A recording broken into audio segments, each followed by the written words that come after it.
By the end of last week, even President Donald Trump had apparently had enough of the self-inflicted chaos swirling around his White House. And the person he turned to fix it, instinctively, it seems, was the retired Marine Corps General John Kelly, out of uniform for just a year after retiring as head of U.S. Southern Command, has been running the Department of Homeland Security since January. He's a straight-talking and sometimes blunt man whose accent suggests his working-class Boston roots, and he enjoys a salty joke. Sources say Trump was already in the habit of asking him for advice on how to make the White House run more smoothly. Story continued below. Not since the early days of the Ford administration has a general served as White House Chief of Staff, and arguably not since the presidency of Dwight D. Eisenhower, himself a retired general, have senior military officers wielded such influence at the top levels of an administration. Kelly forms a nexus of power with three other generals: Secretary of Defense James Mattis, a retired Marine General Joseph Dunford, Chairman of the Joint Chiefs of Staff, and a Marine General and National Security Advisor H.R. McMaster, still a uniformed Lieutenant General in the Army, and a replacement for retired Lt. General Michael Flynn, who was fired after less than a month in the job. As the administration first took shape, the heavy military makeup of the administration's national security and foreign affairs team, of its senior leadership, only Secretary of State Rex Tillerson is a civilian, raised serious questions about the militarization of U.S. foreign policy. These concerns were exacerbated in February when Trump bragged his budget contained one of the largest defensive spending increases in history, and later when he handed a series of important new wartime authorities to the Pentagon, while proposing to slash the State Department budget by 30%. But during the first 7 months of his administration, the generals have emerged as a fairly coherent block of foreign policy thinkers whose views have put at least the most extreme fears of critics to rest. Through both experience and military education, the generals are pragmatic realists and internationalists, committed to the United States' leadership role in the world. Internally, they've been a strong counterweight to the nationalist populist faction in the White House led by Chief Strategist Steve Bannon, which was behind controversial Trump policies like the initial immigration ban, the rejection of the Paris climate change accords, and potential steel tariffs that could yet spark a global trade war. Taken as a group, Trump's generals have tended to see the mission as twofold. The first job is to correct what senior military officers see as the mistakes of the Obama administration, a hesitancy to use force to commit troops that many allies perceived as a retreat from traditional U.S. commitments in the world. The second job, and the far riskier one, is to mitigate the damage caused by the boss. An undisciplined and shoot-from-the-hip President Trump has shown a proclivity for rattling allies with unexpected tweets and bullying phone calls. When he trumpets his America First foreign policy, it's widely interpreted by allies as a fig leaf for isolationism and protectionism. The generals, with Tillerson as something of a junior partner, nicknamed the Axis of Adults by a number of establishment Republicans and conservative commentators, have become the reassurance in chief to the outside world. They've already persuaded Trump to back away from some of his most controversial foreign policy positions, including labeling NATO obsolete, moving the U.S. Embassy in Israel to Jerusalem, rescinding the North American Free Trade Agreement and the Iran nuclear deal, and reconsidering the venerable One China policy. And they've won some internal fights.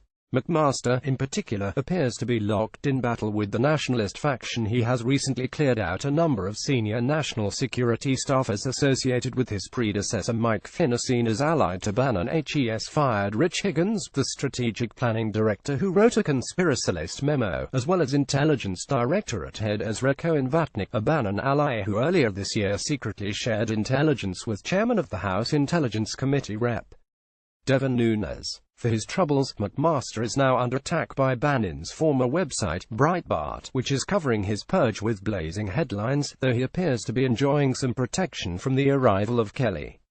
Which suggests that the more interesting internal fight may be the one Kelly is just beginning, trying to both corral a deeply disjointed White House staff and temper Trump's erratic day-to-day impulses. What's at stake, in the minds of the generals, is something considerably larger than winning the internal Game of Thrones. In the back of his airplane returning from a recent trip to Asia, General Dunford, chairman of the Joint Chiefs of Staff, told me that the international order they were striving to protect was more volatile and unpredictable today than at any moment since World War II. Today, we're confronting simultaneous challenges posed by China, North Korea, Russia and Iran, as well as a natural disaster in Sri Lanka, he said, referring to flooding that had recently displaced hundreds of thousands of people. So, as I prepare for posture hearings in Congress, that's a reminder that this is the world as it is, not the world as we might want it to be. The world as it is also includes a global Islamist insurgency, U.S. combat operations in Iraq, Syria and Afghanistan, and growing instability and state failure around the world, from Yemen to South Sudan to Venezuela. The defense of what author Robert Kagan calls the world America made now depends on the success of Trump's generals in the twin objectives of shaping a more muscular national security posture and limiting the international blowback from an America-first foreign policy of naked nationalism and mercantilism, even as their own commander-in-chief projects that face to the world. Why generals at all? Donald Trump, a flamboyant billionaire and reality TV star who received multiple deferments from serving in Vietnam, might initially seem an unlikely boss for a clique of buttoned-down military officers. But from his days at the New York Military Academy, Trump seems to have retained an innate respect for the uniform, and above all he likes tough guys. All of his top generals distinguished themselves in multiple combat tours, and Trump especially likes reminding Mattis of a former nickname he would just as soon retire, Mad Dog. For their part, the generals were qualified to step into a Trump administration in a way that few other national security experts were, experienced and worldly without being partisan or political, and thus not part of the Washington swamp that candidate Trump constantly promised to drain. By training, they innately respect the position of the commander-in-chief and the institution of the presidency, regardless of who holds it.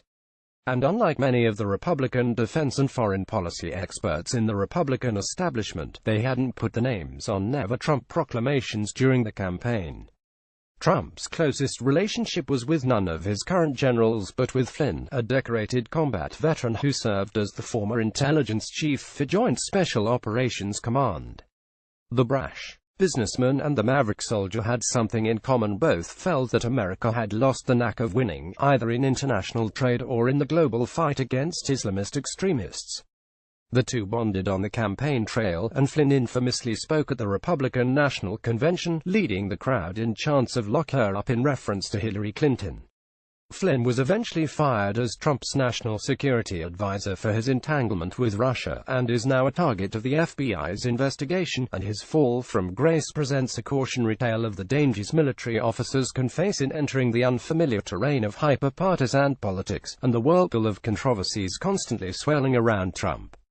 Flynn's replacement was a surprising choice for an ahistorical president who puts a premium on obsequiousness and loyalty in his subordinates. McMaster is a warrior scholar who distinguished himself in combat, but also wrote a book called Dereliction of Duty, a critique of generals who didn't speak honestly enough to the civilian bosses during the Vietnam War. He had made a career out of independent thought and speaking truth to power. Mattis, similarly, has a scholarly reputation. A noted intellectual and keen student of history, Mattis sprinkles his conversations with references to Thucydides and the Peloponnesian War, Abraham Lincoln's struggle to prepare the nation for the end of slavery, and the enduring lessons of the post-World War II Marshall Plan, fashioned by his predecessor George C. Marshall, the last retired general to serve as defense secretary. Kelly reportedly caught the eye of Team Trump for reasons a little closer to the Trump campaign themes in testimony he gave before the Senate Armed Services Committee in 2015. He argued that a porous southern border was a potentially existential national security threat. Given that the Marine Corps is the smallest of the four major armed services, the Marines that rise to the level of general form an especially tight-knit clique. Kelly and Joint Chiefs Chairman Joe Dunford served under Mattis multiple times in combat in Iraq, close aides say, and the three talk frequently and meet often at national security meetings and retirement ceremonies. It was General Dunford who personally delivered the heartbreaking news to Kelly that his son, 2nd Lt. Robert Kelly, was killed in action in Afghanistan in 2011. As a group, Trump's generals are united by bonds of friendship, common experience and wartime sacrifice. By the nature of the military education, and the U.S. military's constant overseas deployments of the past 2 decades, they are also well steeped in international relations, and deeply committed to the global alliance structure that the U.S. military built and maintained after World War II. Their wartime experiences have also made them sensitive to looming threats, whether from Islamist extremists, a hegemonic Iran, and especially a revanchist Russia that has targeted Western democracies as its enemies. They also have one more thing in common: serious worries about the Obama doctrine. Though in the broad sense the generals are clearly embracing continuity in America's relationship to the world, almost to a man they had taken positions in public opposition to aspects of Obama's second-term foreign policy. Mattis had been eased out as head of U.S. Central Command because of his harsh rhetoric about Iran at a time when the administration was negotiating an agreement to curtail Tehran's suspected nuclear weapons program. As head of U.S. Southern Command, Kelly got sideways with the Obama White House for calling attention to the threats posed by a porous southern border. McMaster was publicly critical of Obama's pre-cooked deadline for the withdrawal of U.S. troops from Afghanistan. And Flynn, Trump's first national security advisor, thought Obama was severely underestimating the threat of Islamic extremism in the Middle East. He believed he was let go early as director of the Defense Intelligence Agency for pushing back on the notion that the threat from Islamist extremism had largely passed with the death of Osama bin Laden. Senior uniformed leaders privately blame Obama's decision to prematurely pull all U.S. troops out of Iraq in 2011 for the rise of the Islamic State there, and they felt overly constrained by the White House's extreme sensitivity to boots on the ground in the anti-ISIS campaign. Troop levels have thus been increased in Iraq and Syria under Trump, and the anti-ISIS campaign intensified. The request for additional authorities itself arose out of a widespread belief that Obama's White House micromanaged military operations by insisting that military commanders constantly ask, "Mother, may I?" The influence of the beliefs can be seen in Trump's sometimes arbitrary-seeming foreign policy decisions.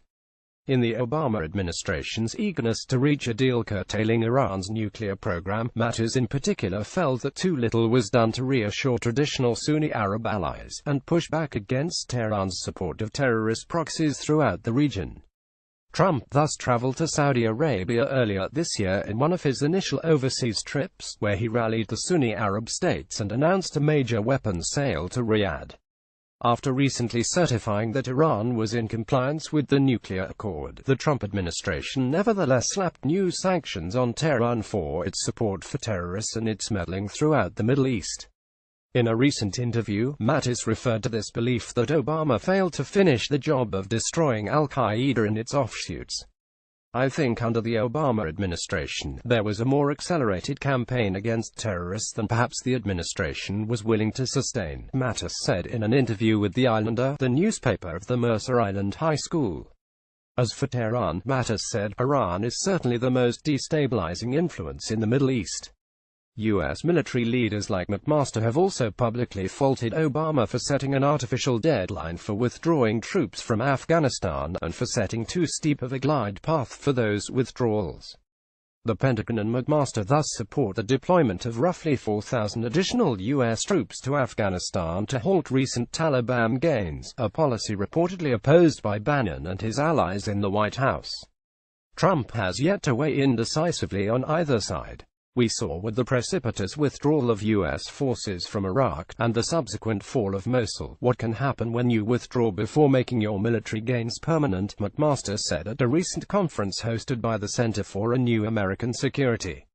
Finally, U.S. military leaders almost uniformly believed it was a mistake for President Obama to draw a rhetorical red line against the Assad regime's use of chemical weapons, and then fail to enforce it with military action when Assad gassed scores of civilians in 2013 with sarin nerve agent. When Assad crossed that line again last April, the Trump National Security Team responded with what looked like choreographed diplomacy backed by military muscle. Within days, Secretary of Defense Mattis directed a missile strike against the Syrian regime for its use of chemical weapons against civilians, even as Trump held talks with Chinese President Xi Jinping at Mar-a-Lago about putting increased pressure on North Korea over planned nuclear tests. The missile attack on the murderous Assad regime was applauded by Democrats and Republicans alike. Having generals running U.S. foreign policy still worried plenty of liberals, but more hawkish mainstream commentators began talking of Trump's generals and Tillerson as a stabilizing force that had finally brought much-needed discipline and strategic coherence to the administration's national security and foreign policies. The same President Trump who can be gruff and erratic in public tweets is a commander-in-chief who is deferential and attentive when he talks to a star-studded cast of his closest military advisors, National Security reporter Rowan Scarborough wrote at the time in the Washington Times. Chimed in Eric Fenstrom, a former Mitt Romney aide, in the Boston Globe. Thank God for the generals. President Trump's senior military appointees are taking a leading role and acting as a restraining influence. Nowhere is the influence of Trump's axis of adults felt more acutely than overseas, where worried allies look for reassurance that America first does not mean a U.S. retreat. With the administration approaching the 6-month mark in June, for instance, Secretary of Defense Mattis and Secretary of State Tillerson appeared together at a news conference for the very first time, not in the U.S., but in Australia. The briefing that the annual Australia-United States Ministerial Consultations AUSMIN was a chance for a close ally to view Team Trump's new power dynamic up close, and for American participants and observers to judge how the Trump administration's America First foreign policy was playing overseas. As partnerships go, the US-Australian alliance is as rock-solid as they come, but there are no more easy alliances for the United States. After Mattis, Tillerson and their Australian counterparts gave prepared remarks extolling their joint commitment to the rules-based international order, shorthand for a U.S.-backed system predicated on free trade and freedom from intimidation, that uneasiness was driven home by questions from the assembled press. Tillerson, who had made few public appearances, took a long, tough question from an American reporter about how the Trump administration has tossed aside free trade and climate change pacts, risking being seen as America the selfish, or America the boorish. Do the president's words no longer matter in international relations, the reporter asked. By the end of the harangue, Tillerson's right hand was wagging in tight circles in an unmistakable gesture of wrap it up already. Are you sure you don't have more? Tillerson asked the reporter sarcastically, before launching into a defense of presidential policies and pronouncements that would be difficult for even the most seasoned diplomat to defend. Mattis took a stab and was equally unpersuasive. For her part, Australian Foreign Affairs Minister Julia Bishop offered a defense of her guests that has become increasingly common for bewildered allies, one that attempts to sidestep the president's preferred bully pulpit. We will react to what the administration does, and not what the president tweets. I understand Twitter has a maximum of 140 characters, she said. So we will deal with the president, with his cabinet, and with this administration on what they do, what they achieve, and what the strategies are. Just days earlier in Singapore, I had watched as Mattis was similarly cornered at the Shangri-La dialogue. During a speech to Asian leaders and national security experts, he gave a rousing defense of traditional U.S. leadership, referring to America's enduring commitment to Asian-Pacific allies based on strategic interests and on the shared values of free peoples and free markets. He promised that the United States would continue to defend the rules-based international order constructed by the United States out of the wreckage of World War II.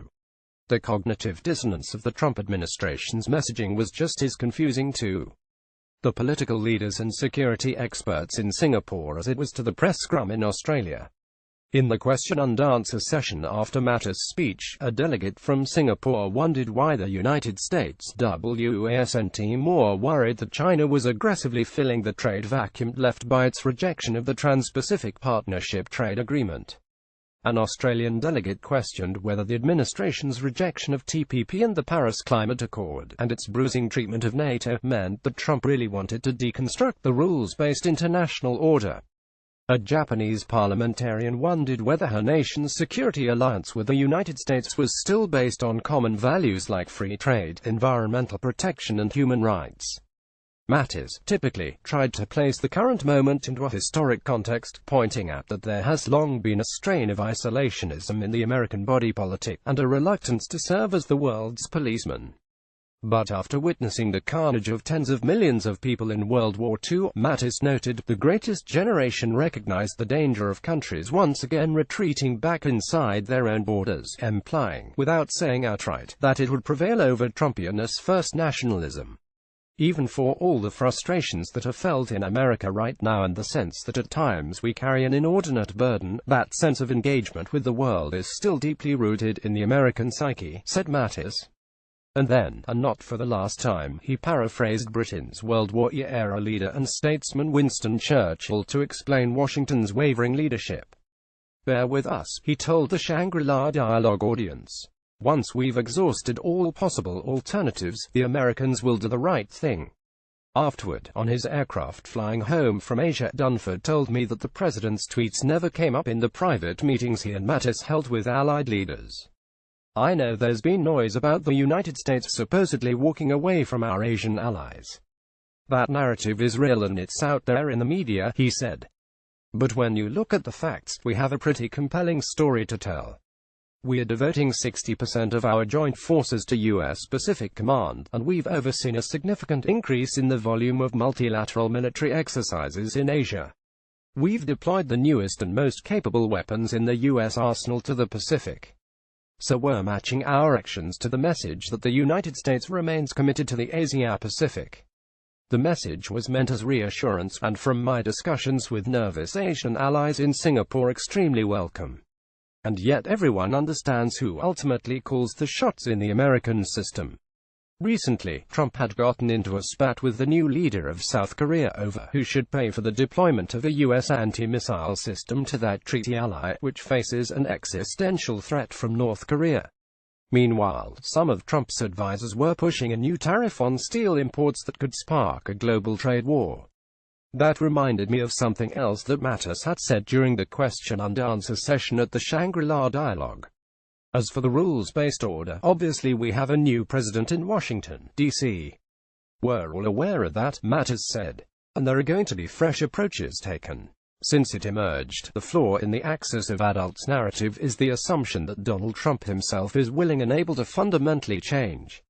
If generals like McMaster, Mattis, Dunford and Kelly, and the other adults among his close advisors could just establish a disciplined decision-making process, the thinking goes, then surely the best arguments will win most of the time."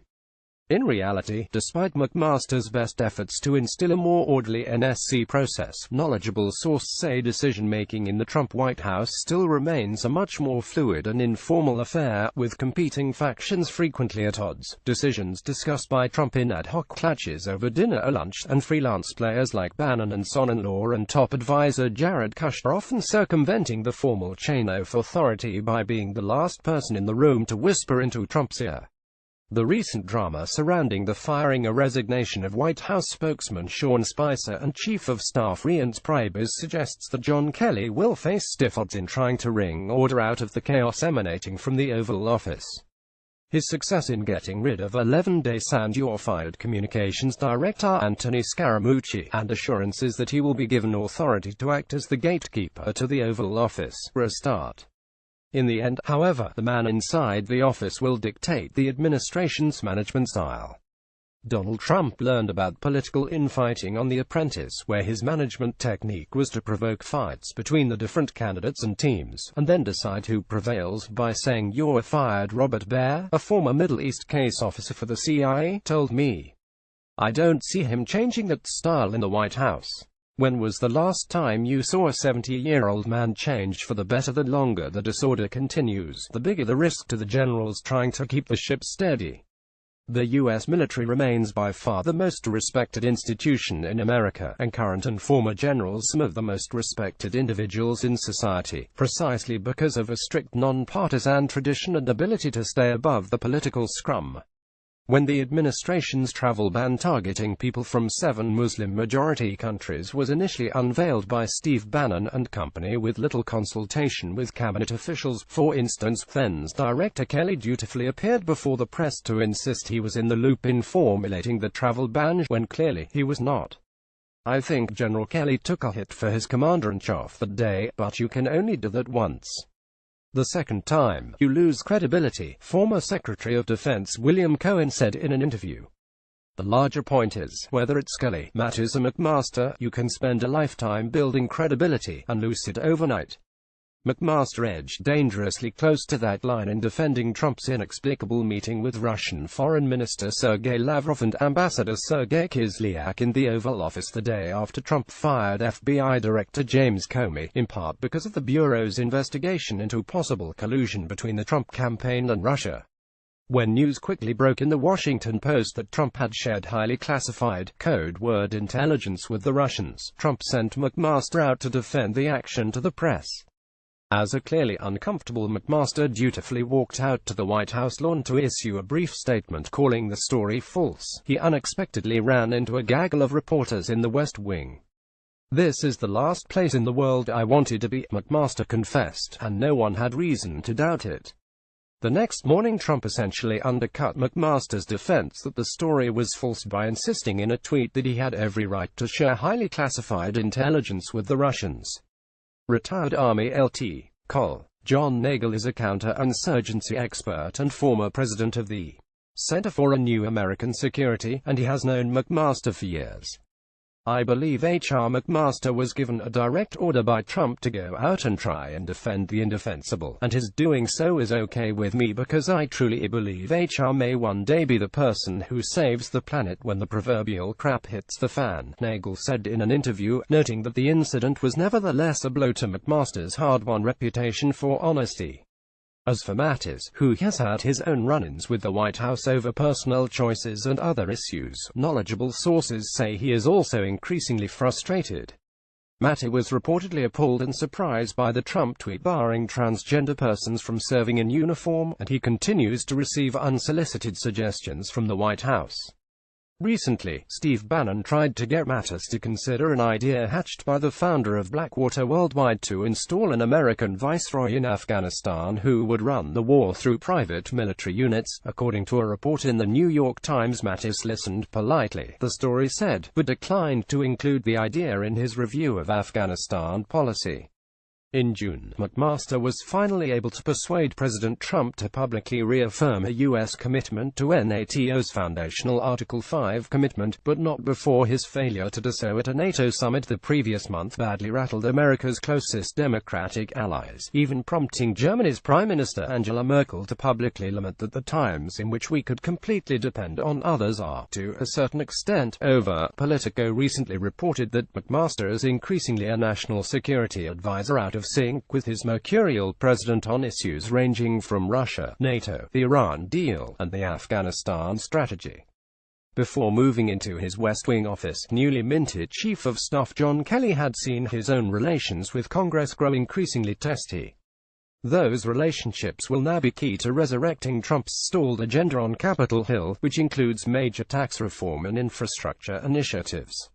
In late June, Kelly testified on Capitol Hill that he was offended by lawmakers who often threaten me and my officers for the stepped-up arrests and deportations of undocumented immigrants. The criticism recalled Kelly's earlier admonishment that Congress should pass new immigration laws if it didn't like the way his department was enforcing the current ones, or else just shut up. Many lawmakers were not amused. Meanwhile, the frequent disconnect between Trump's controversial rhetoric and stances and the axis of adults involved in clean-up duty was evident in the ongoing crisis with Qatar, home to the major U.S. airbase involved in the anti-Islamic State campaign. Shortly after Trump visited Saudi Arabia in May, during which he bonded visibly with the Saudi royals and the other monarchs of the Persian Gulf, Riyadh and the other Gulf Cooperation Council members announced a blockade of Qatar over its alleged financing of terrorism. Trump publicly backed the Saudis, working at direct cross-purposes with Tillerson, who was engaged in shuttle diplomacy in the Middle East trying to defuse the crisis.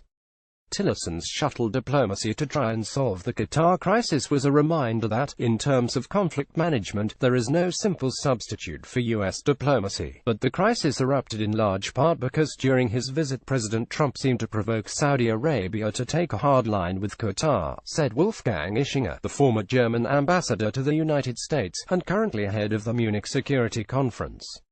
Similarly, European allies were relieved that McMaster and Mattis finally convinced Trump to publicly embrace Article 5, he said, but lasting damage was done by Trump's unwillingness to do so during the NATO summit. Trump's hesitancy on Article 5 and earlier talk of NATO being obsolete have left a lingering sense of uncertainty and unpredictability about the United States' commitment to the alliance, said Ischinger. Trump's generals keep telling us to look at what they are doing, and not what the president is saying, but the transatlantic boat has been severely rocked and there is a lingering concern in Europe that more waves and surprises are likely to come. No matter how hard they try, Trump's generals cannot fully mitigate the lasting damage of an American-first foreign policy that is often interpreted overseas as much loud boasting backed up with a military stick. Even in normal times, the United States superpower military threatens to overshadow its soft power diplomacy, despite the fact that generals stationed overseas are technically outranked by U.S. ambassadors. Trump's clear preference for the company of generals and his frequent military tough talk, combined with his administration's steady marginalization of the State Department, sends an even stronger signal, and one that many allies find alarming. Former Defense Secretary Robert Gates used to highlight the dangers in that vast dichotomy in funding and influence between the Pentagon and Foggy Bottom by noting that there are more people in military bands than in the entire Foreign Service, giving voice to the widespread unease among senior military leaders about being front and center in U.S. foreign policy. None of Trump's generals have forgotten that's exactly how they ended up isolated and stuck inside a broken Iraq, with little help from the State Department or a diplomatic corps that had been largely shut out of the decision-making surrounding the invasion. While he conducts a year-long review to rationalize deep cuts in the State Department budget, however, Tillerson has left whole management layers of undersecretaries and assistant secretaries vacant, and the 7th floor of Foggy Bottom where he works is said by insiders to resemble a ghost town. The vacancies nearly led the department to cancel the incoming class of Foreign Service officers, knowledgeable sources say, and there is a move by the White House to try and have management of refugee issues taken away from the soft power State Department and given to the hard power Department of Homeland Security. Nicholas Burns is director of the Future of Diplomacy project at Harvard's Kennedy School of Government, and the former third-ranking official at the State Department. There is a real fear in the diplomatic community that the goal of the Bannon faction in the White House is to fundamentally weaken the State Department, he said in an interview. Proposed draconian cuts in the budgets of the State Department and the U.S. Agency for International Development, the wholesale failure to fill vacancies in the leadership ranks, and efforts to strip the department of key functions, he said, have all severely undercut morale in the Foreign Service. Mattis, McMaster and Tillerson are all very solid people, but there is not one senior Trump advisor with diplomatic experience, which is a terrible mistake, Burns said. Aware of the danger of an overly militarized foreign policy, Defense Secretary Mattis has forged a close relationship with Tillerson, walking over to Foggy Bottom from his home on the Navy Annex once a week for breakfast, and speaking by phone 2 to 3 times a day with Tillerson. As a commander, Mattis once testified that if Congress was going to cut the budget of the diplomatic corps, then he was going to need to buy more ammunition. Unless Tillerson can somehow reverse the slow-motion strangulation of his State Department, Mattis might want to adjust his ammo budget sooner rather than later. The problem, in the end, is that even the most thoughtful generals tend to represent just one instrument in a strategic toolbox that draws its strength from the collective capabilities of the U.S. government.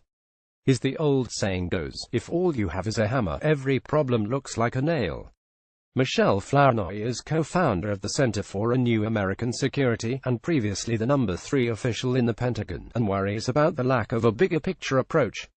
There is certainly a danger of the White House becoming too disengaged from operations that put American troops in harm's way, she says. Only the President and the White House can develop whole-of-government strategies, coordinate all the tools of U.S. power to include diplomacy, and provide the necessary oversight to achieve successful outcomes. Because whether it's the war in Afghanistan or the anti-ISIS campaign, none of these issues can be solved on the battlefield alone. James Kitfield is Senior Fellow at the Center for the Study of the Presidency Congress. He is a former senior correspondent for National Journal and has written about defense, national security, and foreign policy issues from Washington, D.C., for more than 2 decades.